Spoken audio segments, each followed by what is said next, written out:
샬롬 할렐루야. 에스겔 18장 21에서 24절입니다. 그러나 악인이 만일 그가 행한 모든 죄에서 돌이켜 떠나 내 모든 율례를 지키고 정의와 공의를 행하면 반드시 살고 죽지 아니할 것이라. 그 범죄한 것이 하나도 기억함이 되지 아니하리니 그가 행한 공의로 살리라. 주 여호와의 말씀이니라. 내가 어찌 악인이 죽는 것을 조금인들 기뻐하랴. 그가 돌이켜 그 길에서 떠나 사는 것을 어찌 기뻐하지 아니하겠느냐. 만일 의인이 돌이켜 그 공의에서 떠나 범죄하고 악인이 행하는 모든 가증한 일대로 행하면 살겠느냐. 그가 행한 공의로운 일은 하나도 기억함이 되지 아니하리니 그가 그 범한 허물과 그 지은 죄로 죽으리라. 아멘. 제목은 용서하는 마음입니다. 의학적 통계에 의하면 질병은 많은 부분이 스트레스로 인해서 온다고 하죠. 이 스트레스 중에 대부분은 정신적 질병, 곧 미움과 증오, 그리고 용서하지 않는 마음에서 생긴다고 합니다. 결국 미움과 증오, 용서하지 않는 마음이 암, 고혈압, 심장병, 뇌졸중, 치매, 우울증 등의 원인이 된다고 의학적으로 설명하고 있습니다. 그래서 최근에는 정신과나 심리치료의 용서치료 프로그램을 활용하기도 합니다. 이 치료를 받은 환자들은 분노, 우울증, 근심이 줄어들고 자존감이 높아졌다고 합니다. 또한 스트레스를 완화시키고 혈압과 심박동을 안정시킨다는 시험 결과가 있습니다. 이렇게 용서는 마음의 평안과 함께 건강도 가져다 줍니다.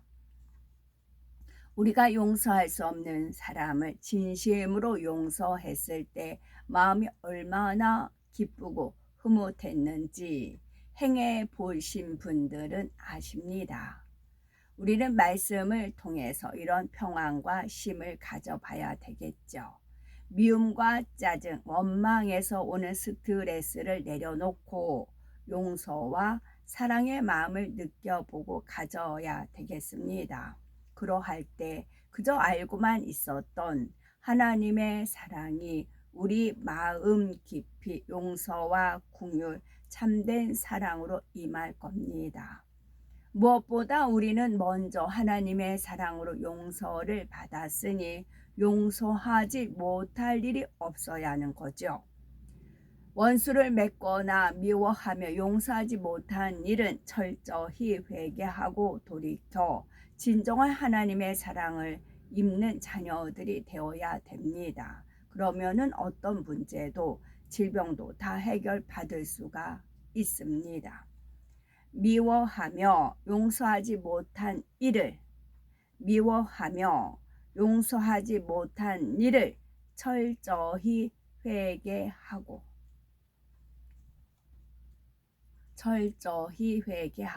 내가 높아 있으면 용서를 못해요. 내가 낮아 있으면 능히 미워하지 않고 용서할 수가 있어요. 이것도 교만에서 오는 겁니다. 누구를 미워하고 용서하는 것도 내가 어쩌라고 교만하기 때문에 일어나는 거예요. 내 자신을 철저히 낮아놓으면, 주님 앞에 십자가에 내려놓으면 미워했던 마음도 내 안에 미움이 있기 때문에 미움이 나오는 겁니다. 용서하지 못할 일, 주님이 나의 어떤 죄도 다 용서해 주셨잖아요. 근데 용서하지 못하는 거는 주님을 마음 아프게 하는 일이지요. 그래서 응답과 치료에 하나님의 손길을 체험하시기 바랍니다. 만약 평상시 우리를 괴롭히거나 힘들게 하고 피해를 입은 사람이 큰 어려움을 당한다면 우리는 어떤 마음이 드십니까? 세상 사람 중에는 손뼉을 치며 좋아하거나 잘됐다, 속 시원하다 라는 사람도 있죠. 하지만 선한 사람들은 죄를 지은 것도 불쌍한데 어려움까지 당하니 안 됐다라고 생각합니다. 마음에 선과 진리가 가득할수록 자신을 힘들게 하고 해를 끼치는 사람이 어려움을 당할 때 마음이 전혀 기쁘지 않습니다. 오히려 마음 아파하며 어떻게든 돕고 싶어 하죠. 다윗은 자신을 미워하여 죽이고자 혈안이 되어 있던 사울 왕을 죽을 기회가 왔는데도 결코 해를 끼치지 않았습니다. 더 나아가 아버지여 부르며 선한 고백을 합니다. 하지만 악한 사울은 잠시 감동을 받아 다윗에게 미안해하다가 이내 그 마음이 변하여 아무 잘못 없는 다윗을 죽이지 못해 안달이 납니다. 자신의 시기 질투로 다윗을 오해하고 미워한 것이죠. 이렇게 계속 악을 행하던 사울 왕은 결국 전장에서 죽게 되었고 그 소식을 들은 다윗은 금식하며 애곡하는 것을 볼 수가 있죠. 아무리 나를 힘들게 하고 이유 없이 악을 행한 사람이라도 상대가 해를 당할 때 마음 아파하였던 것입니다. 이렇게 사람의 마음의 선과 악의 차이가 상대를 용서하고 긍휼히 여기기도 하며 미워하거나 원한을 갖고 저주하기도 합니다. 그러니 하나님을 사랑하고 하나님의 사랑을 받고자 하는 자녀들이라면 용서의 마음을 이루어야 됩니다. 더욱이 용서하는 마음은 하나님의 속성이죠. 내 자신도 용서받고 응답받는 축복의 기름을 기억을 해야 됩니다. 용서가 하나님의 마음입니다. 구약 성경에 하나님께서 사람들을 멸하는 장면을 떠올리며 하나님을 오해하는 분이 계실 수 있겠지요. 이는 각 사건에 담긴 영적인 뜻을 깨닫지 못했기 때문입니다. 즉 하나님의 사랑과 공의를 모르기 때문이지요. 성경 내용을 정확히 알면 하나님의 사랑과 하나님의 용서를 충분히 깨달을 수가 있습니다. 창세기 18장 19장에 나오는 소돔과 고모라의 심판입니다. 소돔과 고모라는 죄악이 극히 달한 도시였지요. 그런데도 하나님께서는 바로 멸하지 않고 그들을 살릴 수 있는 작은 근거라도 찾고자 하셨습니다.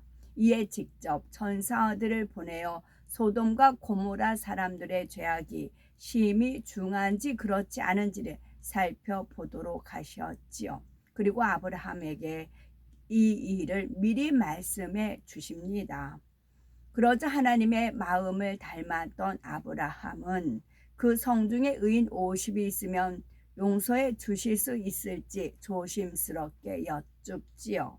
그러자 하나님께서는 네가 만일 소돔 성중에서 의인 50을 찾으면 그들을 위하여 온 지경을 용서하리라 라고 말씀하십니다. 아브라함은 이에 힘을 얻어 간청을 드리죠. 티끌과 같은 나라도 감히 죽게 고하나이다. 50의인 중에 의인이 부족할 것이면 그 5인 부족함을 인하여 온 성을 멸하시리까 하며 다시 여쭙지요. 이번에도 하나님께서는 용서하시겠다라고 말씀하시죠.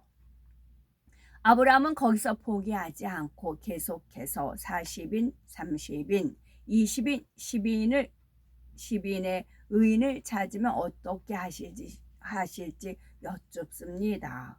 그때마다 하나님께서는 용서를 약속하셨지요. 이미 그 땅엔 롯을 제외하고는 의인이 없음을 잘 알고 계심에도 아브라함의 정을 물리치신 것이 아니라 끝까지 들으시며 어찌하든 기회를 주기 바라셨습니다. 하지만 안타깝게도 소돔 성에는 의인 10사람이 없었죠.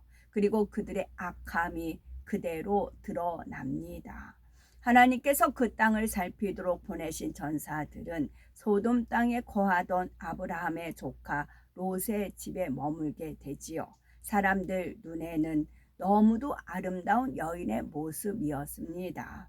이에 소돔 고모라 사람들은 롯의 집에 몰려가 너희 집에 온 사람들을 내놓으라며 그 여인을 자신들이 취하겠다라고 합니다. 그러자 롯은 자신의 두 딸을 내어줄 테니 그들에게 아무 짓도 하지 말라고 간청하지요. 하지만 심히도 악한 그들은 도리어 롯을 해하려 하며 대문까지 부수려 했습니다. 처음 보는 여인을 탐하고자 하는 이 사건만으로도 소돔과 고모라 사람들의 악이 어떠한지를 잘 알 수가 있지요.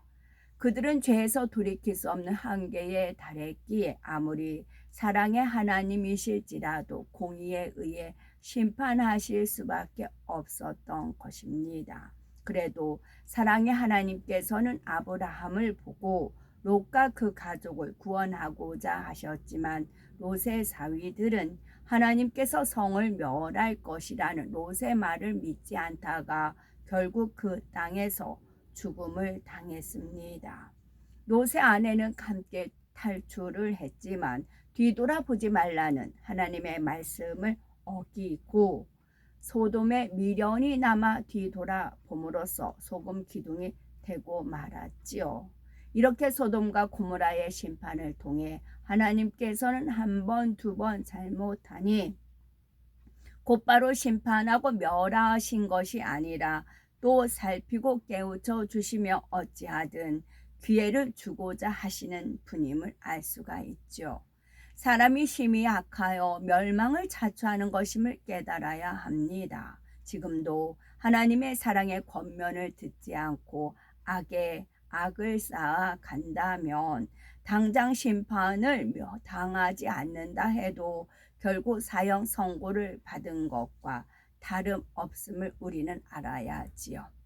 다음으로 출애굽한 이스라엘 백성들이 가나안 땅으로 들어가는 과정에서 하나님께서 그 땅에 살고 있는 아모리 족속을 진멸하게 하신 것도 마찬가지입니다.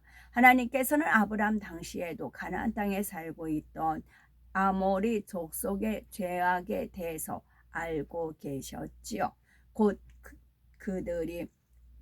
그들이 이후로 더욱 악해질 것도 아셨지만 400년간 참고 기다리며 그들에게 기회를 주셨습니다. 네 자손이 이방에서 객이되어 그들을 섬기겠고 그들은 400년 동안 네 자손을 괴롭게 하리니 그 섬기는 나라를 내가 징치할지며 그 후에 네 자손이 큰 재물을 이끌고 나오리라. 너는 장수하다가 평안히 조상에게로 돌아가 장사될 것이요 네 자손은 4대 만에 이 땅에 돌아오리니 이는 아모리 족속의 죄악이 아직 관영치 아니함이니라. 즉 아브라함 당시에는 아모리 족속의 죄악이 아직 관영하지 않았기에 그 땅을 허락하지 않으시겠다는 것입니다. 그리고 오래 참으시며 기회를 주셨지만 아모리 족속은 돌이키지 않았고 악을 더 쌓아감으로 결국 죄악이 가득 찼을 때 그 땅을 이스라엘 백성에게 주셨지요. 더 이상 죄에서 돌이킬 가능성이 없는 그때에 하나님께서 이스라엘 백성을 통해 그들을 진멸케 하신 것입니다.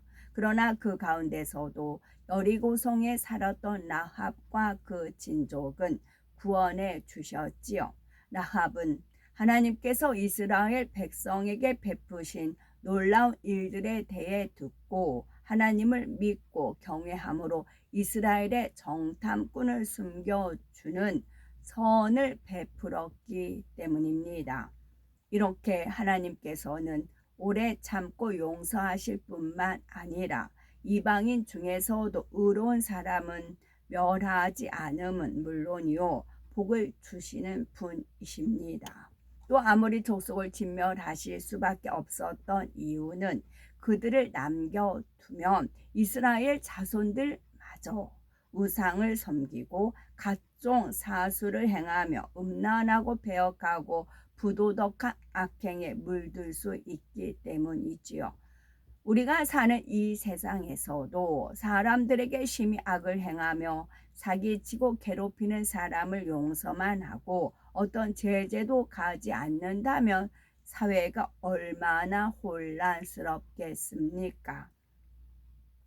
죄를 지어도 잘못인지 모르고 그저 자기의 유익에 따라 속이고 때리고 빼앗는 세상이 될 것입니다. 이런 것처럼 하나님께서도 인간 경작에서나 내세에서 공의를 세워 운영하실 수밖에 없는 것입니다. 이런 섬세하신 사랑과 긍휼을 깨닫고 무서운 하나님, 심판의 하나님으로 오해해서는 안 될 겁니다. 우리의 아버지 하나님은 용서의 하나님, 사랑의 하나님이십니다.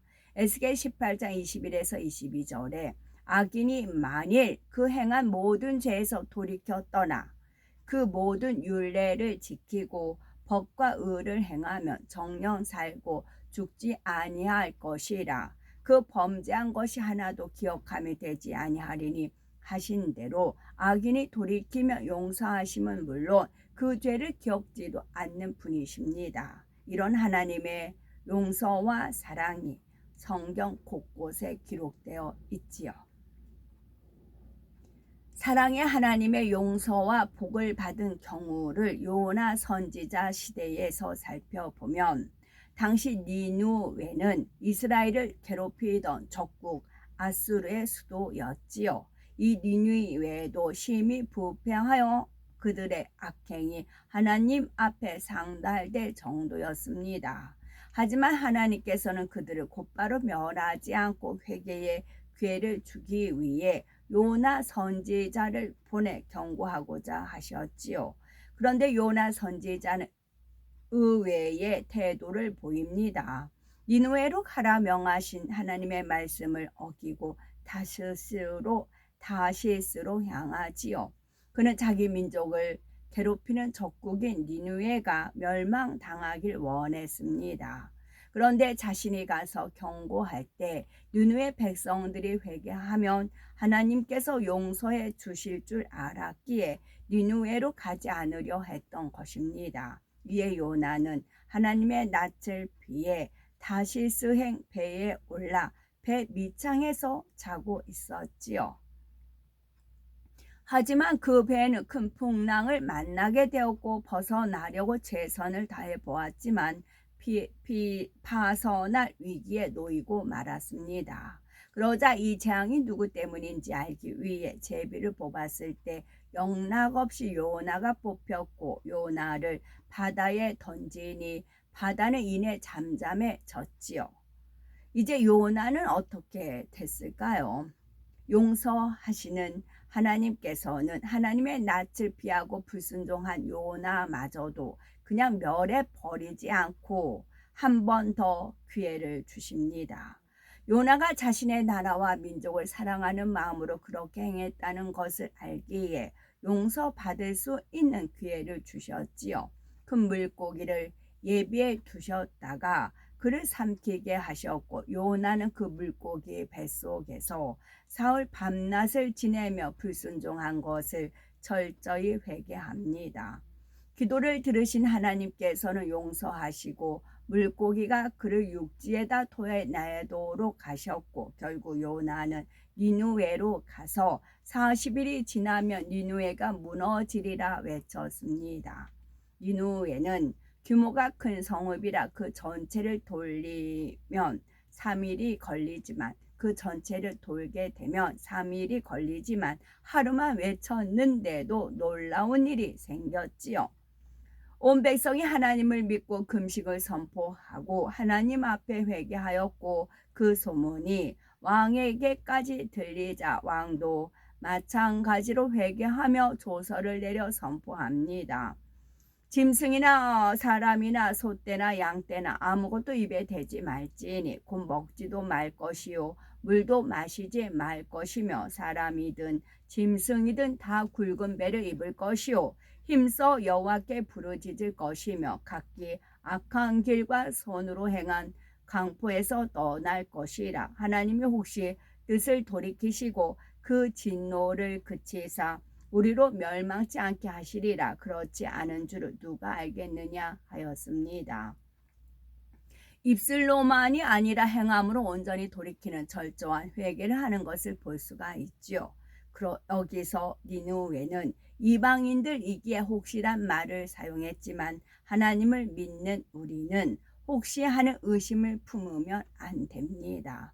하나님께서는 회개하고 돌이키면 반드시 용서해 주십니다. 에스겔 33장 14에서 16절에 가령 내가 악인에게 말하기를 너는 죽으리라 하였다 하자 그가 돌이켜 자기의 죄에서 떠나서 법과 의대로 행하여 전당물을 도로 주며 약탕물을 돌려보내고 생명의 율례를 준행하여 다시는 죄악을 짓지 아니하면 그가 정령 살고 죽지 않을지라. 그의 본래 범한 모든 죄가 기억되지 아니하리니 그가 정령 살리라. 이는 법과 의를 행하였음이니라 말씀하신 대로이지요. 여기서 명심할 것은 회개할 뿐만 아니라 다시는 죄악을 짓지 않고 계명대로 지켜 행해야 한다는 것입니다. 예수님께서도 38년 된 병자나 가늠한 여인을 용서해 주시고 다시는 죄를 범치 말라 당부하셨습니다. 또한 베드로 후서 2장 20절에 만일 저희가 우리 주 대신 구주 예수 그리스도를 알므로 세상의 더러움을 피한 후에 다시 구중에 얽매이고 지면 그 나아준 형편이 전보다 더 심하리니 말씀하고 있지요. 이어서 22절에 죄를 짓고 회개한다 해놓고 돌아서서 또 죄를 짓고 다시 회개하고 하는 모습을 개가 그 토하였던 것에 돌아가고 돼지가 씻었다가 더러운 구덩이에 도로 누웠다라는 비유들어 설명하시며 이런 사람은 용서받지 못함을 말씀하십니다. 그러나 회개하고 다시는 죄를 짓지 않으면 용서받음은 물론 전에 범한 모든 죄도 기억지 않겠다 하십니다. 니느웨 백성들 역시 철저히 회개하니 하나님께서 뜻을 돌이키시고 그들에게 내리라고 말씀하신 재앙을 내리지 않고 용서해 주셨습니다. 그러나 요나는 이를 기뻐한 것이 아니라 오히려 화를 내고 불평합니다. 여호와여 원컨대 이제 내 생명을 취하소서 사는 것보다 죽는 것이 내게 나음이니이다 라며 속상해하지요. 그러고는 혹시나 하는 마음에 성에서 나아가 초막을 하나 짓고 그 그늘에 앉아 이제 성읍이 어떻게 되나 바라보고 있었습니다. 하나님께서 그런 요나에게 깨우침을 주기 위해 박넝쿨을 자라게 하여 시원한 그늘을 만들어 주시니 요나는 몹시 기뻤지요. 니느웨가 있는 중동 지방은 태양이 매우 강렬한 반면 습도가 적어 그늘 아래 있으면 더위를 피할 수가 있습니다. 다음날 새벽 하나님께서 벌레를 보내 박넝쿨을 갉아먹게 하시니 이내 시들어 버렸지요. 아침이 되어서 햇볕이 강하게 내리쬐는 데다가 뜨거운 통풍까지 부니 요나는 너무 더워 정신이 몽롱하여 차라리 죽는 것이 낫겠다라고 말합니다. 그때 하나님께서 요나에게 네가 이 박넝쿨로 인하여 성냄이 어찌 합당하냐라고 물으셨지요. 그러자 요나는 내가 성내어 죽기까지 할지라도 합당하니이다 라며 하나님께 대들기까지 합니다. 보통 사람들 같으면 이런 요나의 대답에 진노할 수도 있는데 하나님께서는 참으로 감동적으로 말씀으로 그를 깨우쳐 주지요. 네가 수고도 아니하였고 배양도 아니하였고 하룻밤에 났다가 하룻밤에 망한 이 박넝쿨도 네가 아꼈거든. 하물며 이 큰 성읍 니느웨가 좌우를 분별치 못한 자가 12만여 명이요 육축도 많이 있나니 내가 아끼는 것이 어찌 합당치 아니하냐. 이렇게 니누의 백성은 악독하였지만 자비하시고 노하기를 더디하시며 인자하신 하나님께서는 결코 악인의 멸망을 기뻐하지 않으시고 오히려 그들이 돌이켜 용서받기를 원하셨습니다. 그리고 요나는 툭하면 성을 냈지만 하나님께서는 이해하지 못하는 요나에게 비유까지 들어가며 자상하게 설명해 주셨지요. 하나님의 깊은 사랑과 용서의 마음을 느껴볼 수가 있는 거지요. 그런데 사람들은 왜 저런 악한 사람은 잘 되나? 하나님께서는 왜 저런 사람들에게 벌을 내리시지 않을까라고 말을 합니다. 하지만 이렇게 말하는 자신이 악하다는 것을 깨달아야 되는 것이지요. 사실 하나님의 선에 비추어 악인을 멸해 버리신다면 구원받은 성도라 하더라도 살아남을 사람이 거의 없습니다. 하지만 사랑의 하나님께서는 모든 사람이 구원을 받으며 진리를 아는데 이르기를 원하시기에 오래 참고 기다려 주시는 것입니다. 그런 인내로 우리를 바라보시며 중심에서 회개하며 돌이킬 때 죄인 하나가 회개하면 하늘에서는 회개할 것 없는 의인 99을 인하여 기뻐하는 것보다 더하리라 하심과 같이 기뻐하십니다. 또 철저히 회개하여 돌이키면 전에 지었던 죄나 잘못을 기억지도 않으심을 우리는 사도 바울을 통해 알 수가 있지요. 사도 바울은 원래 예수 믿는 사람들을 몹시 핍박하던 사람이었습니다. 그는 각 집에 들어가 예수님을 믿는 남녀를 끌어내어 옥에 가두고 교회를 완전히 진멸하려 하였지요. 그러나 중심을 보시는 하나님께서 이처럼 위협과 살기가 등등했던 그를 깨뜨려 예수 그리스도를 전하는 대사도로 만드셨습니다. 또한 철저히 깨닫고 돌이킨 그의 죄를 이후에는 다시 묻지 않으셨지요. 사람들은 상대의 허물을 두고두고 기억하며 말하기도 하는데 하나님께서는 동의서에서 먼 것 같이 우리 죄과를 우리에게서 멀리 옮기시고 기억하지 않으십니다. 다만 무조건 용서하시는 것이 아니라 그 언약을 지키고 그 법도를 기억하여 행하는 자에게, 즉 회개하고 돌이킨 자에게 그렇게 하신다는 말씀이지요. 이렇게 용서하시고 복 주시는 좋으신 하나님이 계신데 아직도 세상 어둠을 짝하며 죄의 짐의 고통을 받고 계신 분이 계신지요. 이제 용서의 하나님, 사랑의 하나님께서 철저히 내 자신의 잘못을 이제는 용서의 하나님, 사랑의 하나님께 철저히 내 자신의 잘못을 회개하시고 그리고 돌이켜 다시는 죄를 짓지 않고 용서받고 구원받은 참 평안과 기쁨이 임해야 되겠습니다. 요한복음 8장에 간음하다 현장에서 잡혀온 여인을 용서하시는 예수님의 사랑이 나오지요. 예수님께서는 여인을 정죄하던 사람들을 물리치시고는 나도 너를 정죄하지 않으니 가서 다시는 죄를 범치 말라 하시며 참된 평안을 주십니다. 하나님께서는 죄를 지은 것이지 죄에서 돌이킬 때에는 악인을 악인이라 하지 않고 오히려 그 죄를 없게 해 주시며 의인이라고 칭해 주십니다. 이렇게 하나님은 회개하는 심령을 찾으시며 그가 통해 자복하면 과거의 모든 죄를 묻지 않고 용서해 주시지요. 우리는 이런 하나님의 용서와 사랑으로 구원을 받아 하나님의 자녀가 되었습니다.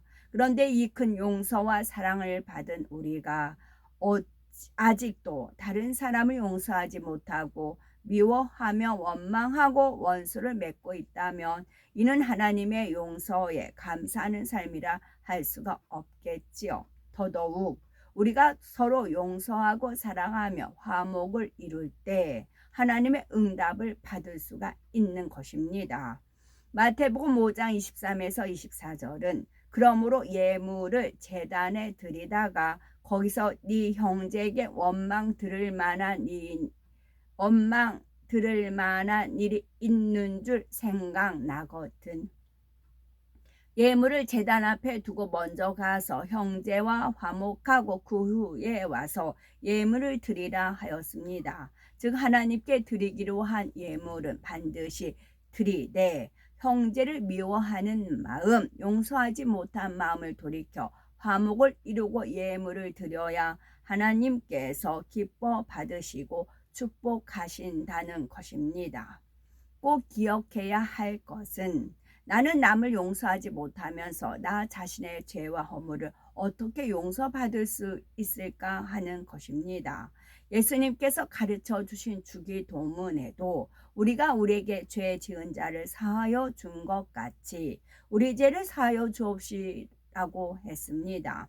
형제의 죄를 용서하지 못하고 미워하고 감정을 품고 화를 낸다면 하나님께서도 나의 죄를 용서해 주시지 않는다는 거지요. 이 일을 마태복음 18장에 두 채무자를 통해 알려주셨죠. 어떤 사람이 주인에게 1만 달란트의 빚을 졌습니다. 이 액수는 평생을 벌어도 도저히 갚을 수 없는 큰 돈인데 주인이 불쌍히 여겨서 그 빚을 탕감해 주었지요.